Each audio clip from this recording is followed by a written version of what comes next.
गुरुदेव और माँ गायत्री के चरणों में कोटि कोटि नमन। आप सभी को प्रणाम। आध्यात्मिक चिकित्सा में ज्योतिष शास्त्र की उपयोगिता असंदिग्ध है। यदि आध्यात्मिक चिकित्सक को ज्योतिष का सही और समुचित ज्ञान है तो वो रोगी के जीवन का काफ़ी कुछ आकलन कर सकता है। हालांकि आज के दौर में ज्योतिष विद्या के बारे में अनेकों भ्रांतियाँ फैली हैं। कई तरह की कुरीतियों, रूढ़ियों व मूर्ताओं की कालिख ने इस महान विद्या को आच्छादित कर रखा है। यदि लोक प्रचलन एवं लोक मान्यताओं को दरकिनार करके इसके वास्तविक रूप के बारे में सोचा जाए तो इसकी उपयोगिता से इनकार नहीं किया जा सकता। ये व्यक्तित्व के परीक्षा की काफ़ी कारगर तकनीक है। इसके द्वारा व्यक्ति की मौलिक क्षमताएं, भावी संभावनाएं आसानी से पता चल जाती हैं। साथ ही ये भी मालूम हो जाता है कि व्यक्ति के जीवन में कौन से घातक अवरोध उसकी राह रोकने वाले हैं अथवा प्रारब्ध के किन दुर्योगों को उसे किस समय सहने के लिए विवश होना है। ज्योतिष के मर्मज्ञ एवं आध्यात्मिक ज्ञान के विशेषज्ञ दोनों ही एक स्वर से इस सच्चाई को स्वीकारते हैं कि मनुष्य के जन्म के क्षण का विशेष महत्व होता है। वैसे तो महत्व प्रत्येक क्षण का होता है, पर जन्म का क्षण व्यक्ति को जीवन भर प्रभावित करता है। ऐसा क्यों है? तो इसका आसान सा जवाब ये है कि प्रत्येक क्षण में ब्रह्मांडीय ऊर्जा की विशिष्ट शक्ति धाराएं किसी न किसी बिंदु पर किसी विशेष परिमाण में मिलती हैं। मिलन के इन्हीं क्षणों में मनुष्य का जन्म होता है। इस क्षण में ही ये निर्धारित होता है कि ऊर्जा की शक्ति धाराएं भविष्य में किस क्रम में मिलेंगी और जीवन में अपना क्या प्रभाव प्रदर्शित करेंगी। जहाँ तक ज्योतिष की बात है तो वो जन्म के क्षण के अनुसार बनाए गए ऊर्जा चक्र के क्रम से ये निर्धारित करती है कि इस व्यक्ति पर कब कौन सी ऊर्जा धाराएं किस भांति प्रभाव डालने वाली हैं। इस चक्र से ये भी पता चलता है कि विगत में किए गए किन कर्मों, संस्कारों अथवा प्रारब्ध के किन कुयोगों अथवा सुयोगों के कारण उसका जन्म एक क्षण में हुआ है। ये ज्ञान ज्योतिष का एक भाग है। इसी के साथ इसका दूसरा हिस्सा भी जुड़ा हुआ है। ये दूसरा हिस्सा इन विशिष्ट ऊर्जा धाराओं के साथ समायोजन के तौर तरीकों से संबंधित है।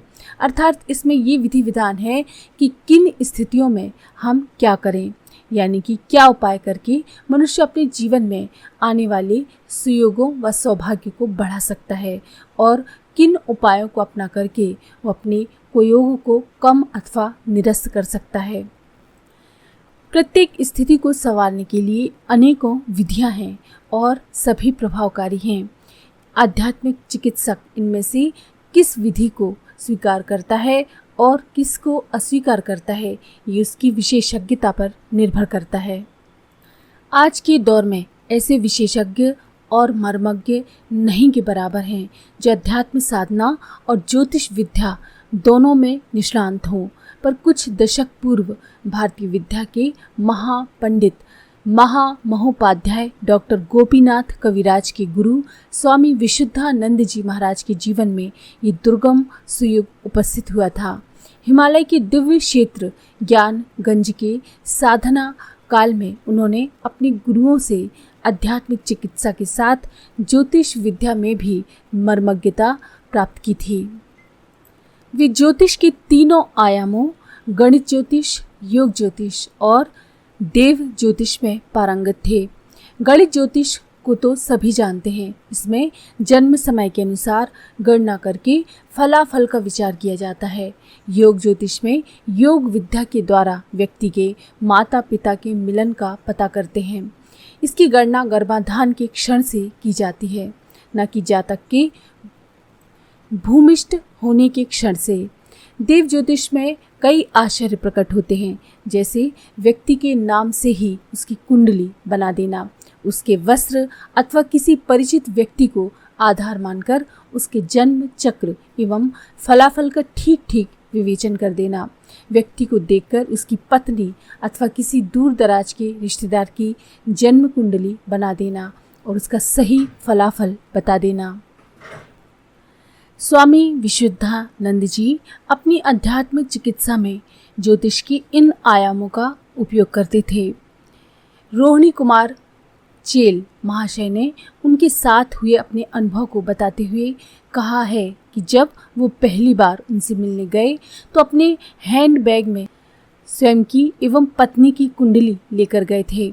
मकसद जिंदगी की कुछ समस्याओं का समाधान पाना था, पर ज्यों ही वो बैठे और कुंडली निकालने लगे त्यों ही विशुद्धानंद जी ने उन्हें टोक दिया और कहा, रुको। ये कहते हुए उन्होंने किताब के अंदर रखा कागज निकाला। इस कागज में न केवल उनकी वरन उनकी पत्नी की कुंडली थी, बल्कि फलाफल आदि का विवरण लिखा था। आश्चर्यचकित रोहिणी कुमार चेल ने अपने पास रखी हुई विशुद्धानंद महाराज द्वारा बताई गई कुंडलियों को मिलाया। इसमें पत्नी की कुंडली तो एकदम वही थी, पर उनकी कुंडली में जन्म लग्न अलग था।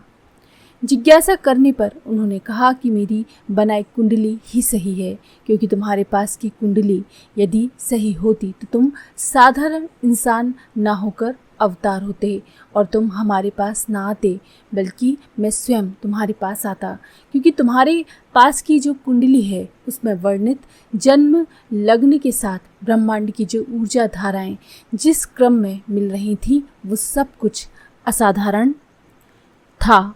ऐसे समय में तो मानव जन्म घटित ही नहीं होता, वो तो एक असाधारण क्षण था। इस वार्तालाप के साथ ही उन्होंने उनकी आध्यात्मिक चिकित्सा के सारे सरंजाम जुटा दिए। इस चिकित्सा की प्रक्रिया में कतिपय तंत्र की तकनीकें भी शामिल थीं। तो इस तरह से आपने जाना कि आध्यात्मिक चिकित्सा में ज्योतिष शास्त्र का भी बहुत बड़ा योगदान होता है और इसके माध्यम से भी हम अपनी आध्यात्मिक चिकित्सा कर सकते हैं। आज के लिए इतना ही।